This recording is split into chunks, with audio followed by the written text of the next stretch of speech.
dimanapun sahabat bahasa berada. Senang sekali pada hari ini saya Ida Ayu Putri Adityarini dapat berjumpa kembali dengan sahabat bahasa dalam program Siniar Subasita, Suara Bahasa dan Sastra untuk kita. Sahabat bahasa, program Subasita sendiri merupakan program yang dilakukan oleh Balai Bahasa Provinsi Bali untuk menyebarkan informasi kebahasaan dan kesastraan kepada masyarakat. Sahabat bahasa, pada hari ini hari yang sedikit mendung, bukan sedikit mendung ya. Di hari yang hujan di luar studio sahabat bahasa, di sini telah hadir seorang narasumber yang sangat kompeten dan berpengalaman di bidang bahasa sastra dan aksara Bali. Beliau adalah Bapak Iwayan Suarmaja. Ada di samping saya ya. Beliau adalah koordinator penyuluh bahasa Bali Provinsi Bali. Nah, untuk selanjutnya saya tidak mau memaparkan lebih banyak atau terlalu banyak tentang beliau. Kita akan langsung saja berdiskusi dan membicarakan topik-topik berkenaan dengan bahasa dan aksara Bali. Khususnya kita akan meneropong rupa bahasa, sastra, dan aksara Bali kini dan nanti. Baik, kita sapa dulu narasumber kita hari ini. Selamat pagi, Bli Maja. Oke, baik. Bli Maja apa kabar? Astengkara becik. Astengkara becik. Ya, sahabat bahasa, saya biasanya memanggilnya Bli Maja ya, karena mungkin dari segi umur kita nggak beda jauh ya, Bli ya. Tidak apa-apa, saya nggak usah panggil Bapak ya, panggil Bli Maja saja. Biar nggak ketuaan. Oke, baik. Bli Maja. Nah, hari ini saat ini kesibukannya masih di penyuluh bahasa Bali Provinsi Bali dan semakin sibuk karena merupakan koordinator penyuluh ya di Provinsi Bali, jadi bukan di kabupaten kota, sahabat bahasa. Nah, mungkin saya sedikit ya Bli Maja sebentar sebelum saya lanjut untuk bertanya atau berdiskusi. Sahabat bahasa, Bli Suarmaja ini sering dilibatkan dalam kegiatan-kegiatan di Balai Bahasa Provinsi Bali, khususnya yang berkaitan dengan bahasa sastra dan aksara Bali, terutama pada tahun 2024, mungkin sejak 2021 sudah dilibatkan di kegiatan revitalisasi bahasa daerah yang dilaksanakan oleh Balai Bahasa Provinsi Bali. Nah, selanjutnya sahabat bahasa, dengan kegiatan-kegiatan beliau, dengan hal-hal yang sudah beliau lakukan dalam pengembangan bahasa dan sastra dan aksara Bali, hal pertama Bli Maja yang ingin saya tanyakan adalah ada dua hal sebenarnya ini. Pertanyaan pertama terdiri atas dua pertanyaan. Pertanyaan bertingkat nih. Pertanyaan bertingkat ya.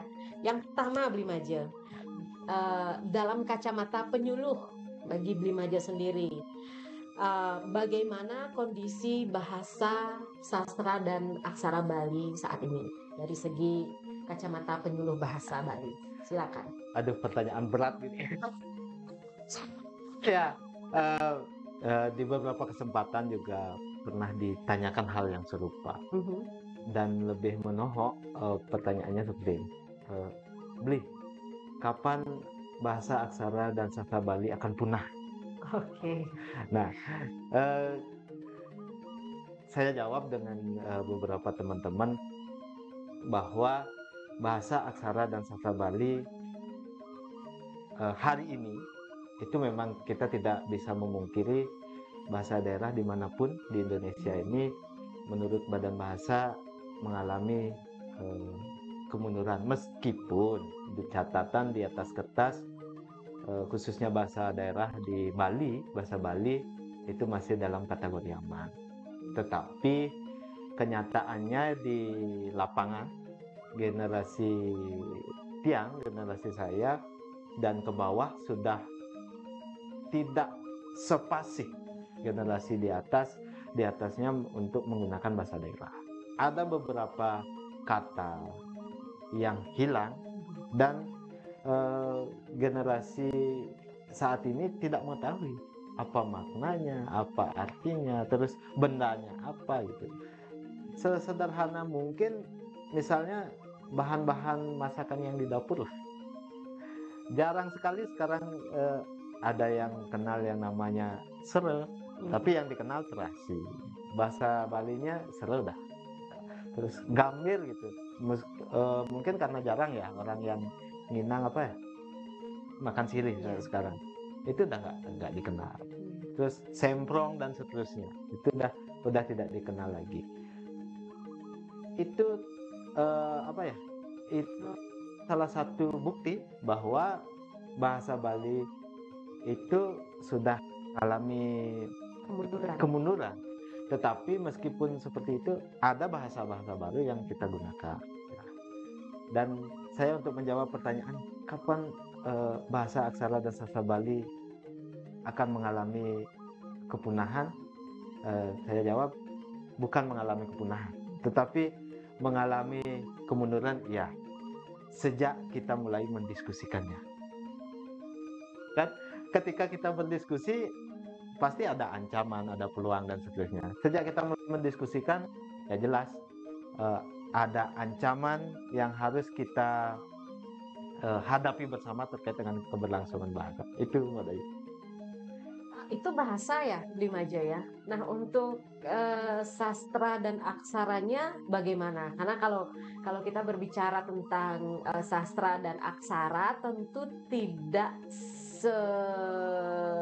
familiar atau tidak sesering yang kita gunakan di kehidupan sehari-hari kan. Jadi sastra dan aksara kan tentu ada ruang-ruang khususnya. Khusus, ya. Nah, itu sendiri bagaimana kondisinya, Limaja? Kalau kita runut bahasa aksara dan sastra, kan begitu. gitu. Aksara dulu ya, baru sastra ya. Oke. Nah, bahasa saja sudah hari ini, saya berbicara hari ini, generasi baru itu sudah jarang menggunakan. Apakah sempat saya sampaikan di beberapa media sosial, apa sih yang menyebabkan orang malu menggunakan bahasa daerah ataupun gengsi menggunakan bahasa daerah? Dengan berbagai tanggapan oleh netizen gitu, ya kan, netizen maha benar kan, ya itu kita terima aja, tampung aja dulu dan lain sebagainya. Nah, terus bagaimana aksara dan sastra keberadaannya? Apalagi itu gitu. Ya, aksara ya hari ini mungkin kita memang tidak bisa pastikan gitu, tetapi setidaknya hari ini menggeliatlah aksara untuk pembelajaran aksara. Terlebih lagi dengan beberapa regulasi yang dikeluarkan oleh pemerintah baik pusat maupun daerah terkait dengan pelestarian aksara daerah, itu hari ini kita sudah mulai kembali gitu, mengingat aksara yang kita miliki, belajar lagi, meskipun dalam penerapannya masih ada yang keliru. Nah, ketika ada keliru, ketika ada yang mengkritisi, banyak orang yang mendiskusikan, berarti tandanya kita semua peduli. Tetapi tidak cukup di sana, perlu adanya diskusi yang lebih lanjut untuk ada pakem yang jelas. Terus meskipun sudah ada pakem hari ini kan, kalau selesai semua, ibaratnya aturan itu selesai, ya udah mati itu. Kita harus ada berkembang. Bahasa kan katanya akan hidup ketika digunakan dan berkembang. Nah, aksara juga seperti itu. Nah, terus bagaimana dengan sastra? Nah, sastra ini yang bagi kami di Penyuluh Bahasa Bali memang ada ruang-ruang tertentu, komunitas tertentu yang mendiskusikan. Nah, baik sastra modern maupun sastra tradisional.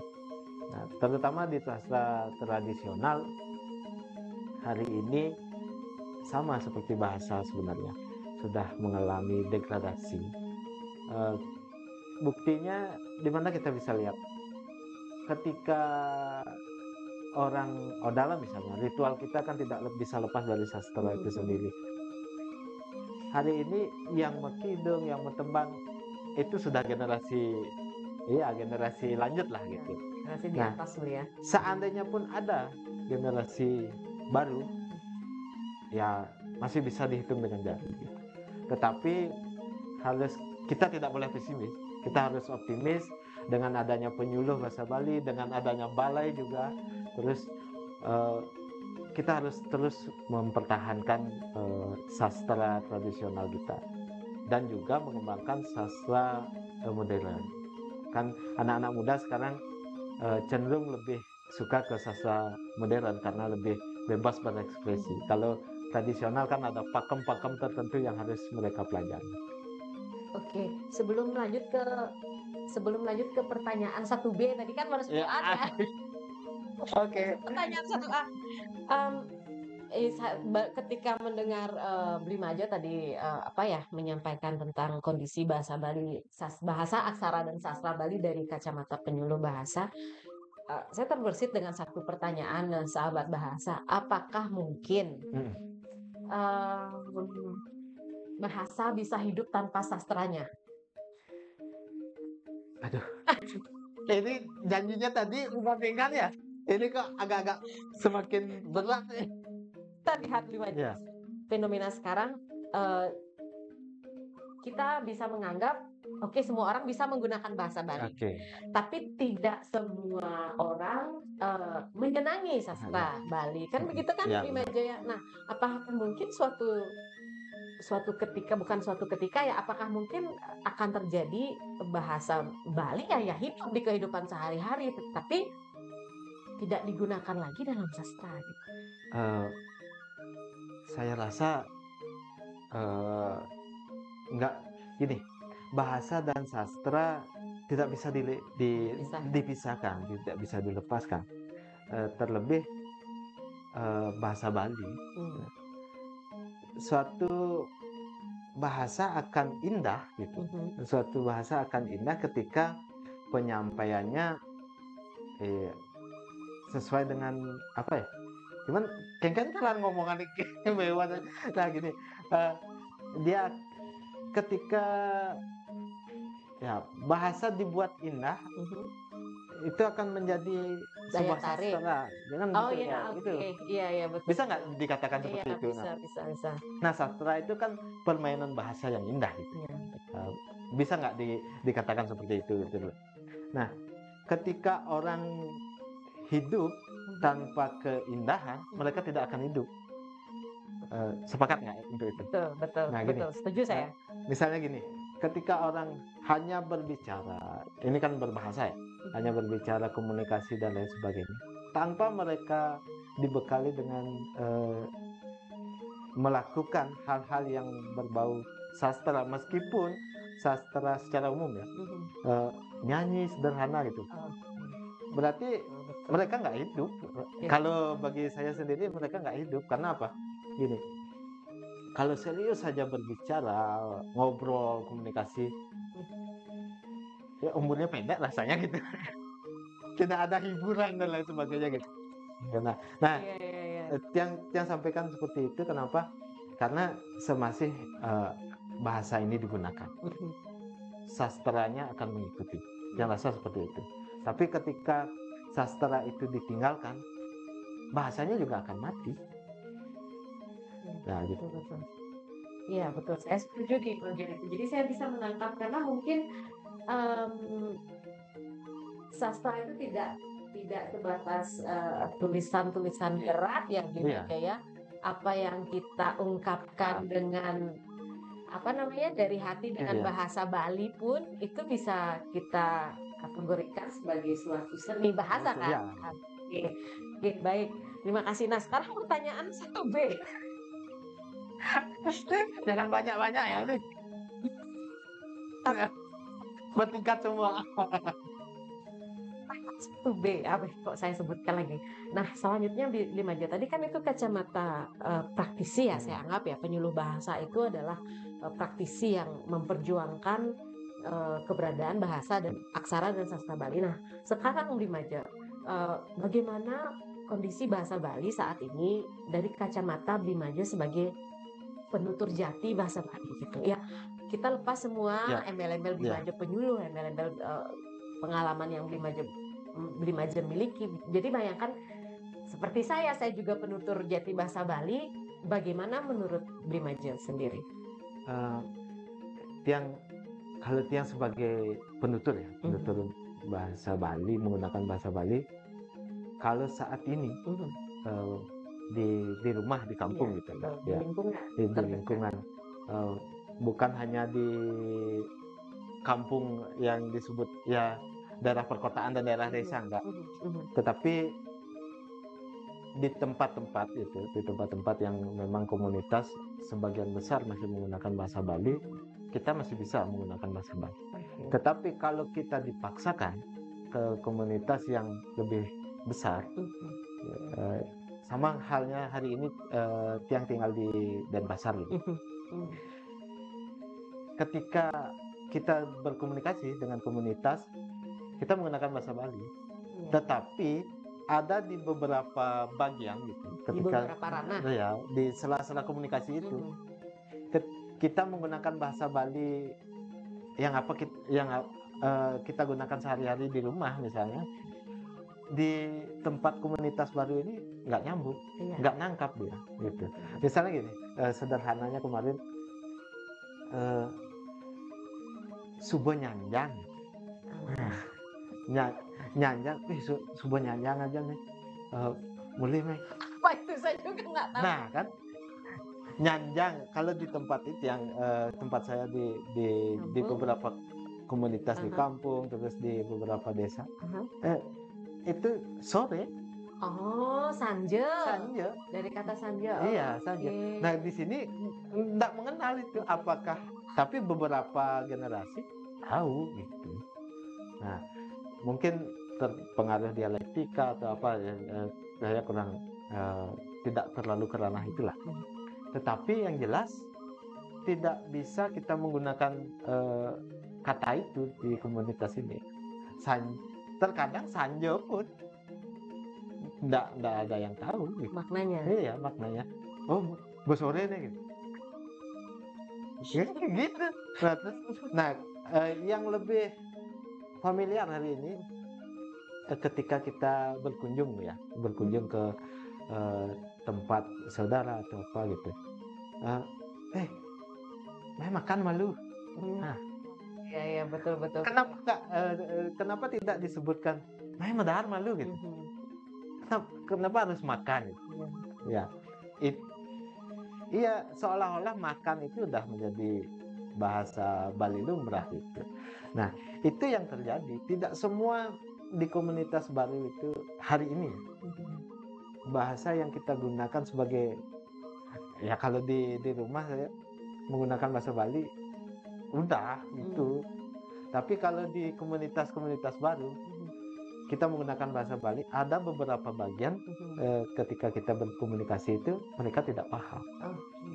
Itu yang terjadi gitu. Jangan menganggap bahwa semasih ada tradisi kita, semasih Bali ini ada, bahasa Bali akan tetap lestari. Belum tentu gitu. Karena bahasa akan lestari atau ajeg itu ketika penuturnya menggunakan gitu. Nah, itu yang ya teori itu bagi Tiang ya jelas, kalau tidak digunakan lagi ya tidak akan berkembang dan tidak akan hidup gitu. Wah, baik sahabat bahasa, ini baru satu pertanyaan ya. Sudah dalam sekali apa namanya informasi yang kita bisa gali dari Blimaja ya. Nah selanjutnya Bli yang saya lanjutkan. Kemudian itu tadi sudah pertanyaan pemanasan ya. Baru pemanasan nih, durasi. Bukan pertanyaan pemanasan, itu pertanyaan membakar itu sebenarnya. Baik, selanjutnya Blimaja. Nah, kembali lagi ke kiprah Blimaja sebagai seorang penyuluh bahasa Bali dan juga sering terlibat di kegiatan-kegiatan Balai Bahasa Provinsi Bali berkenaan dengan bahasa aksara dan sastra daerah. Nah, menurut Blimaja sendiri, dalam kiprah Blimaja itu, bagaimana pendapat Blimaja tentang program pemerintah baik dari daerah maupun pusat dalam upaya pelestarian bahasa aksara dan sastra Bali?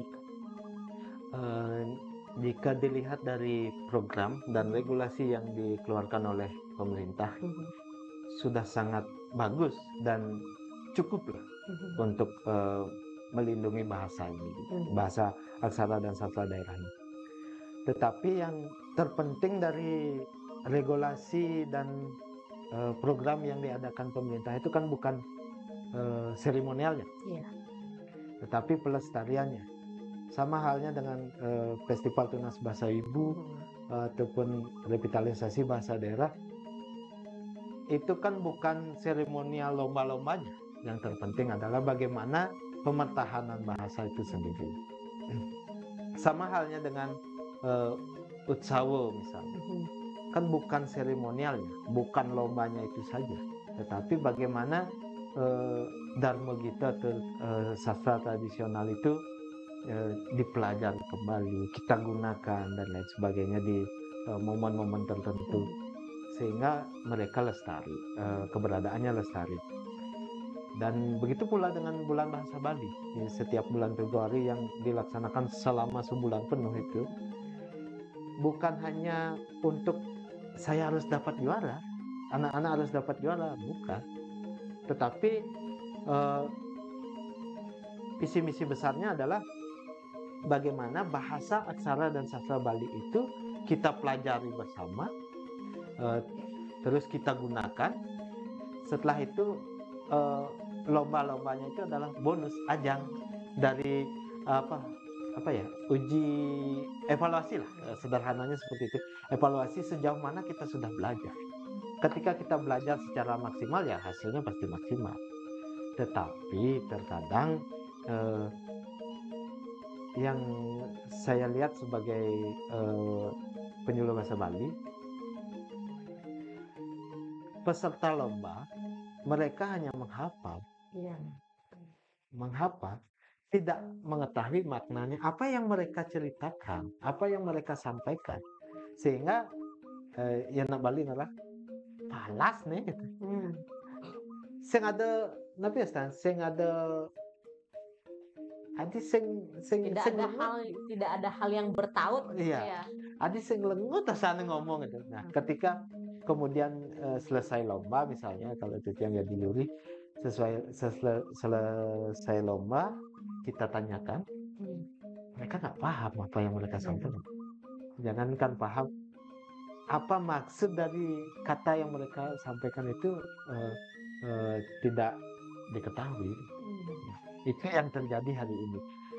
Apakah sistem pengajaran kita yang salah, atau memang kepentingannya hanya untuk lomba? Nah, Niko yang perlu kita evaluasi bersama. Betul. Itu semuanya. Betul, Dimaja.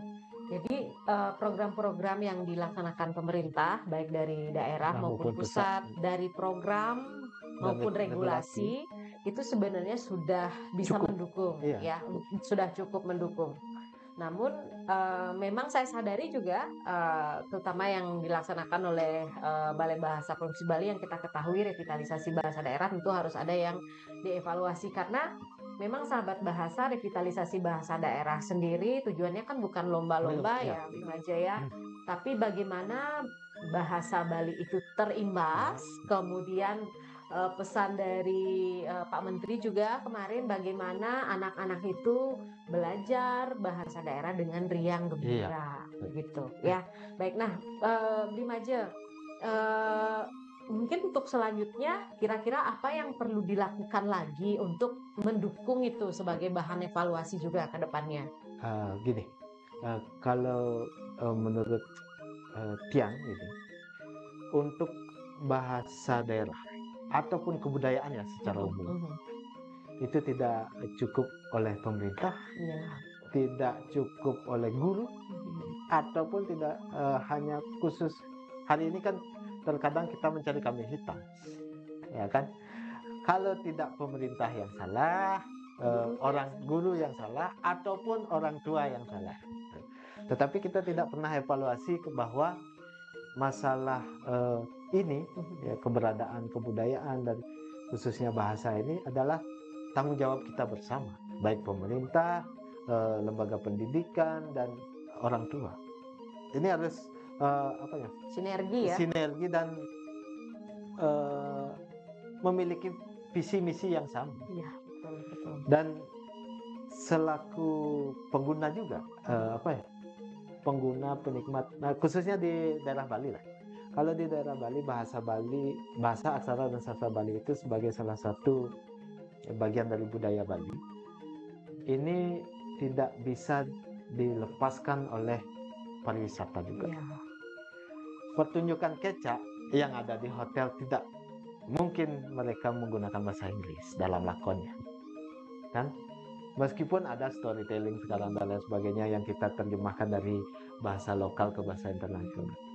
Tetapi dalam suatu pertunjukan, khususnya pertunjukan tradisional, tidak mungkin kita akan menggunakan bahasa asing ataupun bahasa Indonesia. Jika memungkinkan menggunakan bahasa Indonesia, hanya beberapa bagian. Ya. Nah, karena itu semua harus terlibat di dalam pelestarian ini.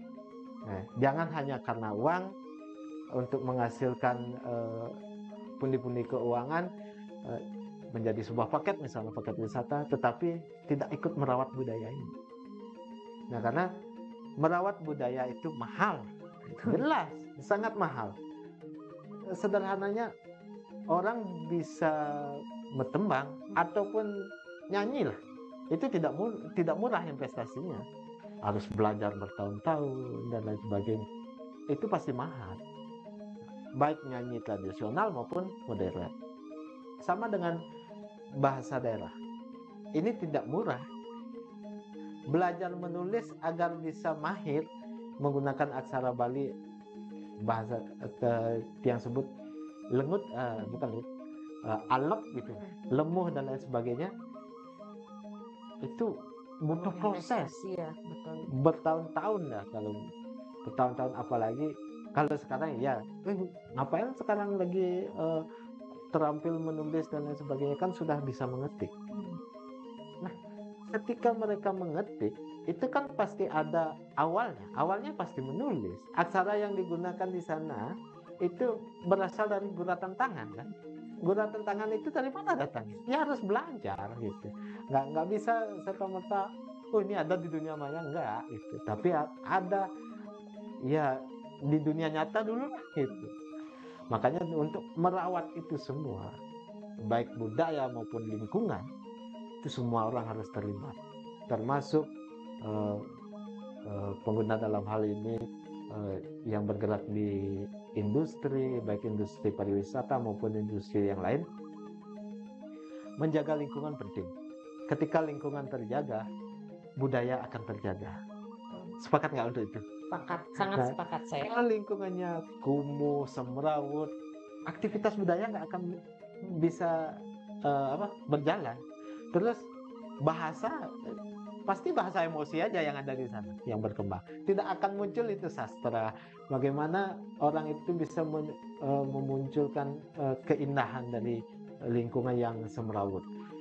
Meskipun akan muncul kritik dari sastra-sastra yang berupa kritikan tentang kondisi lingkungan, tetapi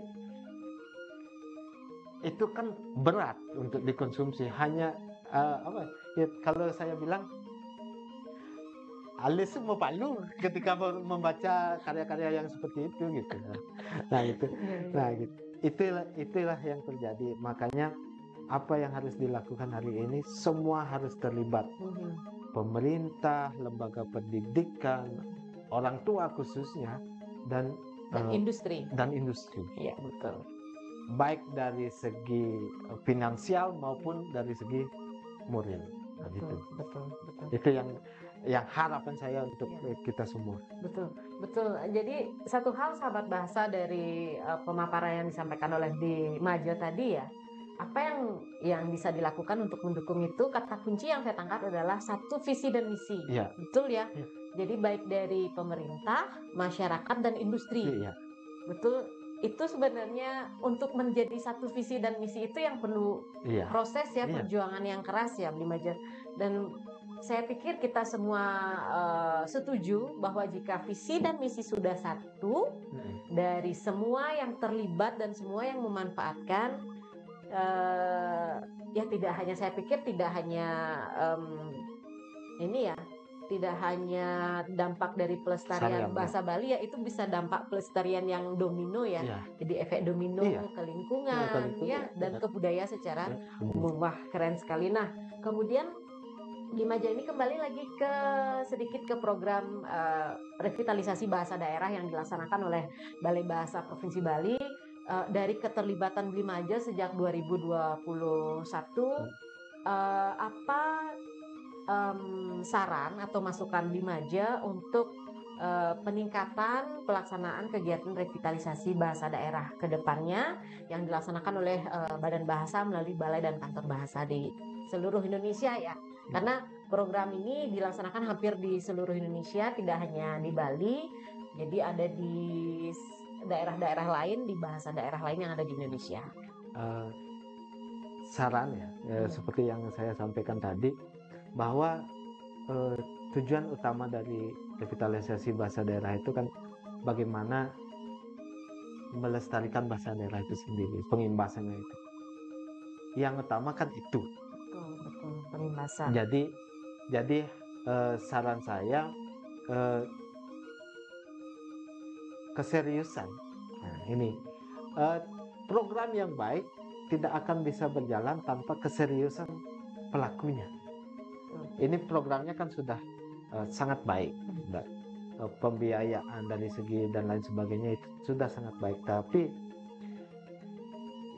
ya namanya berbanyak orang, ada aja yang mungkin setengah hati dan pasti kita tidak tutup mata untuk itu.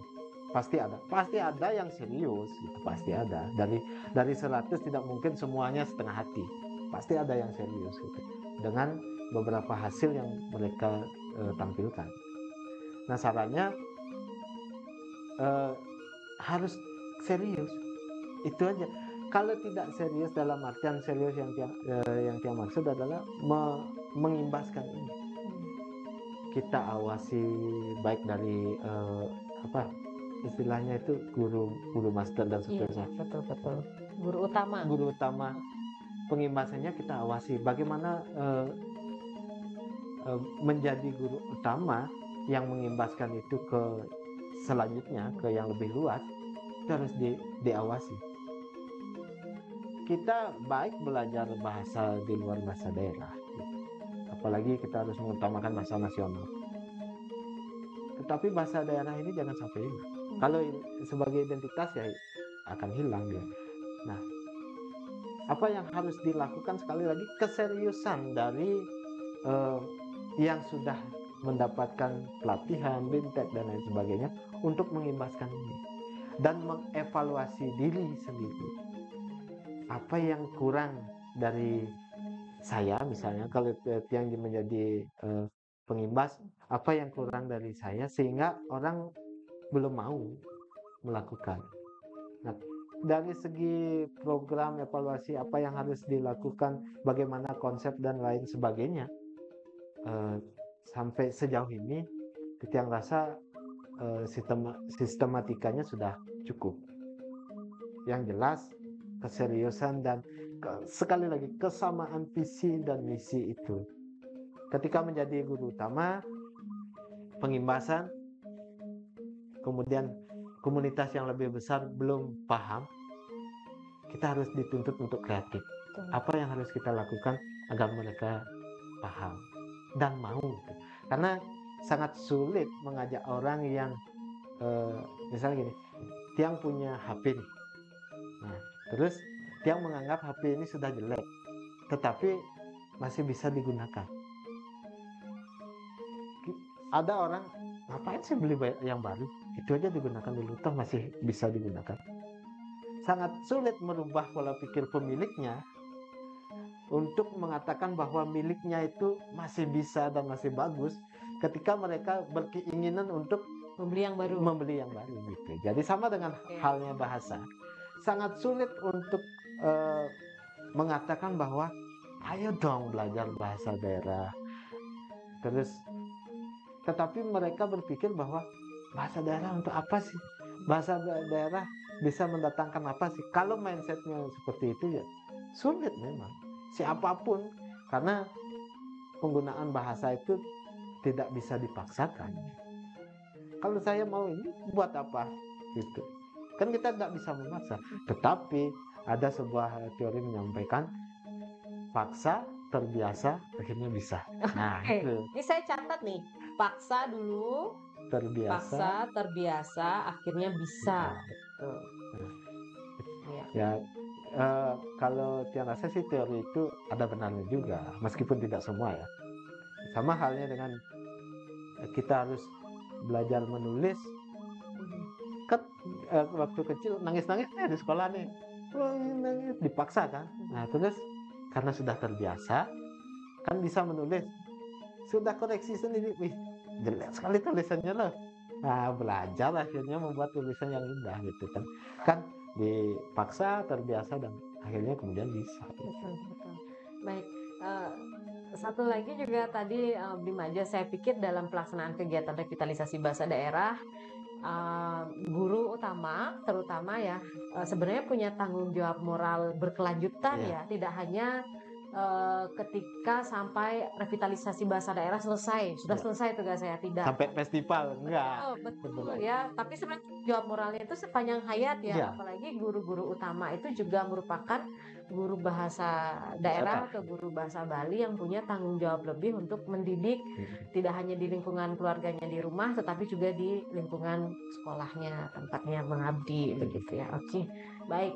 Paksa, terbiasa, bisa. Itu kata kunci yang bagus sekali Bimaja. Nah, terakhir Bimaja, pertanyaan pamungkas ya. Jadi kan kita berbicara tentang kondisi ya, bahasa, aksara, dan sastra kini dan nanti. Nah, pertanyaan pamungkasnya Bimaja, menurut pandangan Bimaja sendiri, bagaimana idealnya? Nah, jadi idealnya ya kondisi bahasa Bali di masa depan gitu. Kita ngomong ideal Iya, ya. ideal. Gini. Idealnya keluarga menggunakan bahasa daerah. Oke. Oke. Karena bahasa daerah dari sejak lama gitu, ada beberapa teori menyampaikan bahasa daerah adalah bahasa ibu. Betul.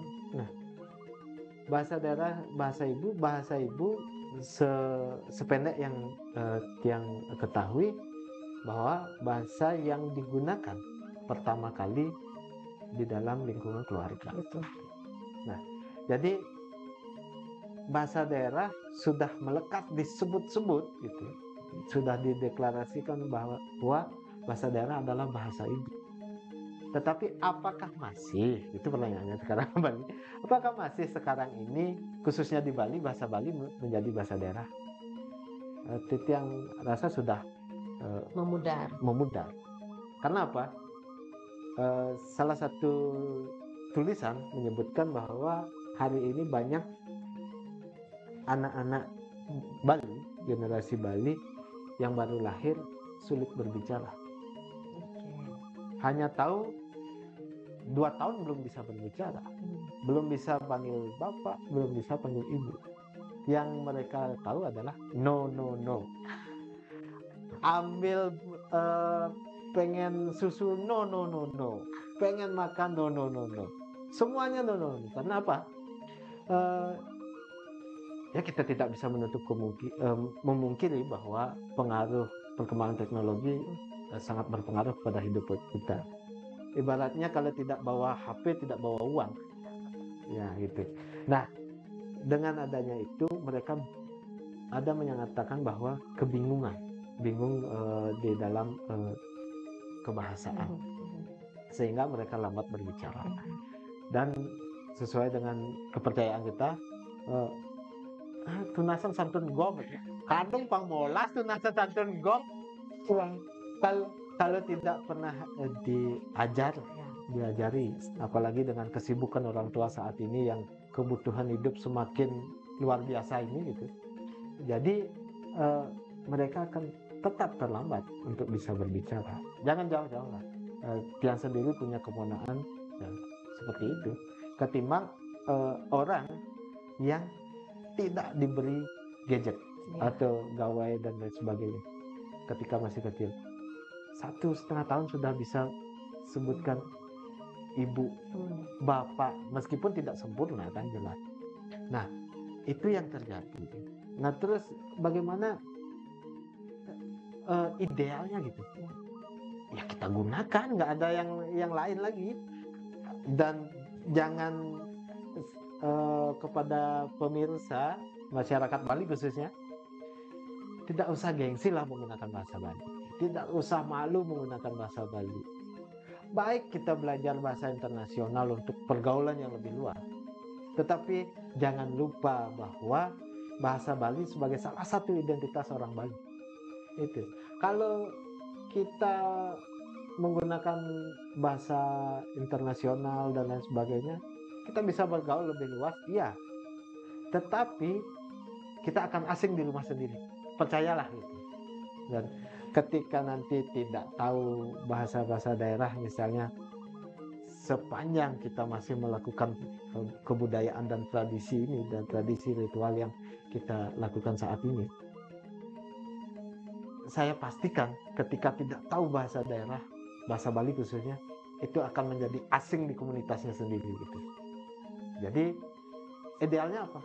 Kita gunakan baik dari keluarga, masyarakat yang lebih luas, terutama kegiatan-kegiatan yang berhubungan dengan kebudayaan. Jangan malu dan jangan terlalu gengsi lah, harus terlihat keren, harus menggunakan bahasa asing. Tetapi jangan lupa juga bahasa Indonesia gunakan, tetapi yang baik dan benar gitu. Jangan bahasanya campur kode ya istilahnya hari ini. Jangan di sana di sini lekun, di sana likat. Saya sudah ngorahin, jangan begitu dan seterusnya. Nah, kita gunakan, kalau kita menggunakan bahasa Bali, meskipun hari ini gitu cabang aja ngoto jangan tuh. Lebih baik ya. Jangan ya, disalahkan. Iya betul. Gini, dan gitu ngoto jangan. Ya, halus ya. Hari ini siapa sih yang mau dijudge gitu, terus dihakimi? Gitu aja nggak bisa gitu. Jangan gitu. Udah bagus. Meskipun masih keliru udah bagus, tapi perbaiki di sini lagi. Nah, orang Bali bilang cara ngajum sekahe gitu, ajum mani kelanjut gitu. Nah, seperti itu Mbak Dayu, artinya kita gunakan mulai dari keluarga, lingkungan yang lebih luas. Nah, ketika ketemu forum-forum tertentu ya gunakan bahasa nasional sebagai bahasa utama pergaulan nasional, dan gunakan bahasa asing yang kita bisa gunakan untuk bergaul lebih luas gitu. Oke, jadi sesuai dengan Trigatra Bangun Bahasa ya, sahabat bahasa, utamakan bahasa Indonesia, lestarikan tetap bahasa daerah dan kuasai bahasa asing. Oke, baik, Bimaja, saya